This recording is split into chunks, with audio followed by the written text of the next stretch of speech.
ಐತಿಹಾಸಿಕ ಹಿನ್ನೆಲೆಯುಳ್ಳ ಗುಡಿಬಂಡೆ ತಾಲೂಕಿನ ಯಲ್ಲೋಡು ಗ್ರಾಮದ ಕೂರ್ಮಗಿರಿಯಲ್ಲಿ ನೆಲೆಸಿರುವ ಶ್ರೀ ಲಕ್ಷ್ಮೀ ಆದಿನಾರಾಯಣ ಸ್ವಾಮಿ ಜಾತ್ರಾ ಮಹೋತ್ಸವವು ಅತ್ಯಂತ ವೈಭವದಿಂದ ಜರುಗಿತು. ಸಾವಿರಾರು ಭಕ್ತರ ಗೋವಿಂದ ಗೋವಿಂದ ಎಂಬ ನಾಮಸ್ಮರಣೆಯೊಂದಿಗೆ ಬ್ರಹ್ಮರಥೋತ್ಸವವು ಸಡಗರದಿಂದ ನೆರವೇರಿತು. ಮಾಘ ಶುದ್ಧ ಚತುರ್ದಶಿಯ 3ನೇ ಭಾನುವಾರದಂದು ಪ್ರಮುಖ ಆಕರ್ಷಣೆಯಾದ ರಥೋತ್ಸವಕ್ಕೆ ಚಾಲನೆ ನೀಡಲಾಯಿತು. ಬೆಟ್ಟದ ತಪ್ಪಲಿನಲ್ಲಿರುವ ದೇವಾಲಯದಲ್ಲಿ ಸ್ವಾಮಿಗೆ ವಿಶೇಷ ಪೂಜೆ ಹಾಗೂ ಅಲಂಕಾರಗಳನ್ನು ಹಮ್ಮಿಕೊಳ್ಳಲಾಗಿತ್ತು. ಈ ಮಹೋತ್ಸವಕ್ಕೆ ರಾಜ್ಯದ ಮೂಲೆ ಮೂಲೆಗಳಿಂದ ಮಾತ್ರವಲ್ಲದೆ ನೆರೆಯ ಆಂಧ್ರಪ್ರದೇಶ, ಅನಂತಪುರ, ಹಿಂದೂಪುರ, ಧರ್ಮವರಂ ಹಾಗೂ ಕದರಿ ಸೇರಿದಂತೆ ವಿವಿಧೆಡೆಗಳಿಂದ ಸುಮಾರು 20,000ಕ್ಕೂ ಅಧಿಕ ಭಕ್ತರು ಆಗಮಿಸಿದ್ದರು.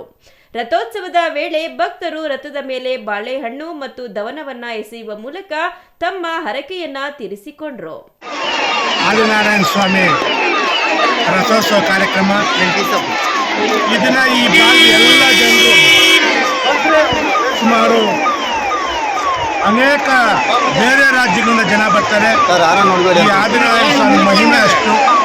ಒಂದು ಸಲ ಬಂದು ಇಲ್ಲಿಗೆ ದೇವರಿಗೆ ಪ್ರಾರ್ಥನೆ ಮಾಡಿದ್ರೆ ತಮ್ಮ ಕೆಲಸಗಳಾಗುತ್ತೆ ಅಂತ ನಂಬಿಕೆ. ಇವತ್ತು ನೋಡಿ ಈ ಜನಸಂಖ್ಯೆ ನಿಜವಾಗ್ಲೂ ನನಗೆ ಆಶ್ಚರ್ಯ ಆಗುತ್ತೆ.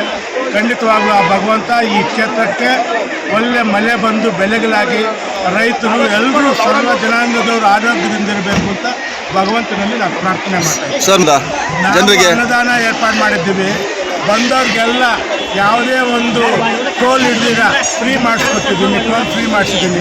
ಇಲ್ಲ ಅನೇಕ ನಮ್ಮ ಮುಖಂಡರೆಲ್ಲ ಕೆಲವು ಕಾರ್ಯಕ್ರಮ ಅಂದ್ಕೊಂಡು ಇಲ್ಲಿ ಭಕ್ತಾದಿಗೆ ಏನೆಲ್ಲ ಅನುಕೂಲ ಬೇಕು ನಮ್ಮ ಜಿಲ್ಲಾಡಳಿತ, ತಾಲೂಕು ಆಡಳಿತ ಪ್ರತಿಯೊಬ್ಬ ಭಕ್ತರ ಬಗ್ಗೆ ಗಮನ ಹರಿಸಿ ಎಲ್ಲ ಮುಂಜಾಗ್ರತಾ ಕ್ರಮವನ್ನು ನಾವು ತಗೊಂಡಿದ್ದೇವೆ. ಜಾತ್ರೆಗೆ ಬಂದ ಭಕ್ತಾದಿಗಳಿಗಾಗಿ ದೇವಾಲಯದ ಆವರಣದಲ್ಲಿ ಅನ್ನ ಸಂತರ್ಪಣೆಯನ್ನ ಏರ್ಪಡಿಸಲಾಗಿತ್ತು. ಮುಜರಾಯಿ ಇಲಾಖೆಯ ವತಿಯಿಂದ ಈ ಸಂಪೂರ್ಣ ಧಾರ್ಮಿಕ ಕೈಂಕರ್ಯಗಳನ್ನು ಅಚ್ಚುಕಟ್ಟಾಗಿ ನಡೆಸಲಾಯಿತು.